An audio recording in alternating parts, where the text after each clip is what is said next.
बिस्मिल्लाहिर्रहमानिर्रहीम। Unit 34 expressing future using be going to. मुकम्मल language course के लिए बराए मेहरबानी विज़िट कीजिए मेरी वेबसाइट www.a2zof.english.com। आज के सबक हम सीखेंगे कि बी गोइंग टू को किस तरीके से फ्यूचर ज़ाहिर करने के लिए इस्तेमाल किया जाता है। इससे पहले कि हम आगे बढ़ें, बराए मेहरबानी विज़िट कीजिए unit number 1 verb to be, अगर आपको बी के बारे में मालूमात नहीं है तो। अगर आपको नहीं मालूम कि वर्ब टू बी क्या होता है तो बराए मेहरबानी ज़रूर पहले विज़िट करें यूनिट नंबर 1, क्योंकि यूनिट नंबर 1 जो है मुकम्मल तौर पे वर्ब टू बी के बारे में है, जिसके अंदर ये पता चलता है कि वर्ब टू बी क्या है और किस तरीके से इस्तेमाल किया जाता है। और मैं आपको ये बात अभी इसलिए बता रहा हूँ क्योंकि बी गोइंग टू जो है उसकी शुरुआत ही बी से होती है, इसलिए बी का मालूम होना ज़रूरी है, वरना ये लेसन समझने में थोड़ी प्रॉब्लम्स आपको हो सकती हैं। इससे पहले कि हम आगे बढ़ें, कुछ मिसालों पर नज़र डालते हैं। I will take admission in an English language centre tomorrow is equal to I am taking admission in an English language centre tomorrow.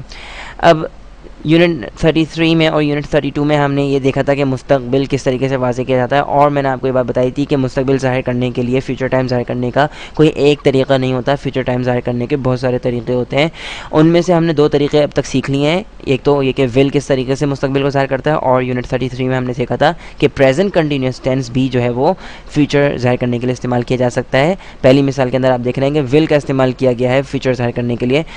I will take admission in an English language center tomorrow is equal to I am taking admission in an English language center tomorrow। तो पहला जुमला जो है वो will का है मुस्तकबिल ज़ाहिर करने के लिए, और दूसरा जुमला जो है प्रेजेंट कंटिन्यूस टेंस का है, और वो ज़ाहिर क्या कर रहा है, मुस्तकबिल को ज़ाहिर कर रहा है।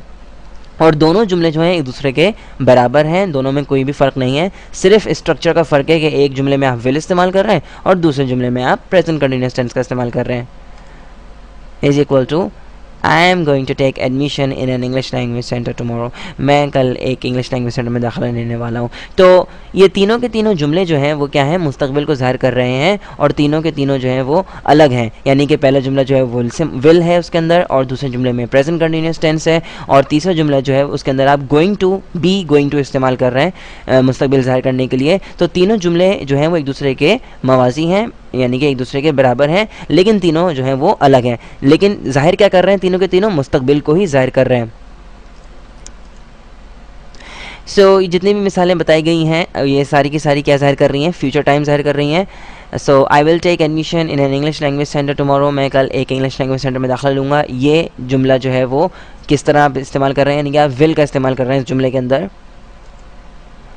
दूसरे जुमले में भी दाखिला लेने की ही बात हो रही है कल, यानी कि I am taking admission in an English language centre tomorrow. यहाँ पर लेकिन आप क्या इस्तेमाल कर रहे हैं, प्रेजेंट कंटिन्यूस टेंस का इस्तेमाल कर रहे हैं मुस्तकबिल ज़ाहिर करने के लिए। और तीसरे जुमले के अंदर I am going to take admission in an English language centre tomorrow, ये जो है ये भी मुस्तकबिल ज़ाहिर कर रहा है कि आप जो है वो दाखिला लेने वाले हैं कल एक इंग्लिश लैंग्वेज सेंटर में, लेकिन इसके अंदर आपने क्या इस्तेमाल किया है, बी गोइंग टू। तो तीनों जुमले जो है एक ही बात बता रहे हैं, लेकिन तीनों का तरीक़ाकार मुख्तलिफ है। पहले जुमले में आप विल का इस्तेमाल कर रहे हैं, दूसरे में आप प्रेजेंट कंटिन्यूस टेंस का इस्तेमाल कर रहे हैं, और तीसरे के अंदर आप बी गोइंग टू का इस्तेमाल कर रहे हैं मुस्तकबिल ज़ाहिर करने के लिए। सो बी गोइंग टू जो है वो क्या है, ये एक वर्ब फ्रेज़ है जो कि फ्यूचर प्लान्स और अरेंजमेंट के लिए इस्तेमाल किया जाता है।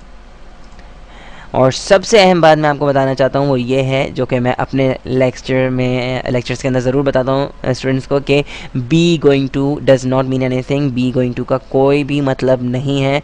तो बराए मेहरबानी उर्दू ज़बान के अंदर इसके कोई भी मायने मत निकालें। जिस तरह विल, मैंने आपको बताया था विल के कोई मायने नहीं होते, और कैन के ट्यूटोरियल में मैंने आपको बताया था कि कैन के भी कोई मायने नहीं होते, और शुड के ट्यूटोरियल में भी मैंने आपको यही बात बताई थी कि इसके कोई मायने नहीं होते। लेकिन हम पाकिस्तानियों के साथ एक प्रॉब्लम ये है कि हम हर चीज़ के मायने ढूंढने के पीछे लग जाते हैं, ना कि उसके यानी कि इस्तेमाल करने के तरीके को समझते हैं। हम इस्तेमाल करने का तरीका नहीं सीखना चाहते, क्योंकि हम में से बहुत सारे ऐसे हैं जो कि बहुत सुस्त और काहली का मुजाहरा करते हैं और बस तर्जुमे के ऊपर ही डिपेंड करना चाहते हैं, और वैसे अंग्रेज़ी सीखना चाहते हैं। तो भाई आपकी मर्ज़ी से तो आप अंग्रेज़ी नहीं सीख सकते, ठीक है। और जो सही तरीका है वो मैं आपको बता रहा हूँ, और अगर आपको अंग्रेज़ी आ जाती जिस तरीके पे, अगर आप समझते हैं कि जी तर्जुमा करने से अंग्रेज़ी आ जाती है, तो फिर आप मेरी वेबसाइट पर मेरा लेक्चर इस वक्त नहीं सुन रहे होते। तो इसका मतलब ये है कि ज़ाहिर सी बात है ये तरीक़ाकार जो है वो सही नहीं है जब भी आप मेरी वेबसाइट पर इस वक्त आए और मेरा ट्यूटोरियल सुन रहे हैं। सो ज़हन में रखें, be going to does not mean anything. Be going to के कोई भी मायना नहीं है।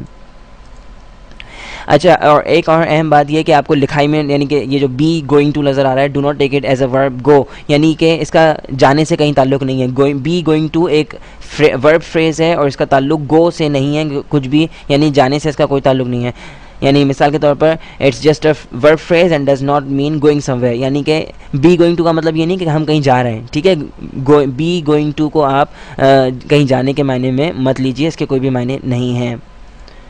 मिसाल के तौर पर I am going to buy a car next week, ये जो जुमला आपको नज़र आ रहा है I am going to buy a car next week does not mean that I am going somewhere to buy a car next week. ये जुमला लिखा है कि I am going to buy a car next week, इसका मतलब ये नहीं है कि मैं अगले हफ्ते जो है वो कहीं जा रहा हूँ, ठीक है। इसका मतलब ये हरगिज़ नहीं है। I am going to buy a car next week का मतलब ये नहीं है कि मैं कहीं जा रहा हूँ, किसी जगह पर गाड़ी ख़रीदने जा रहा हूँ अगले हफ्ते, बल्कि इसका मतलब ये है कि I will buy a car next week, यानी कि मैं अगले हफ्ते गाड़ी ख़रीदूंगा, इसका मतलब ये है, ठीक है। आप इसको गोइंग के अंदर यानी कि कहीं चलकर जाने के मायनों में गोइंग टू को मत लीजिएगा, ठीक है।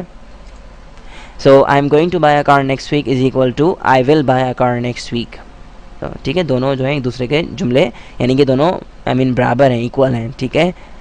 लेकिन आप देख सकते हैं कि एक जुमले में हम विल का इस्तेमाल कर रहे हैं और दूसरे के अंदर हम गोइंग टू का इस्तेमाल कर रहे हैं।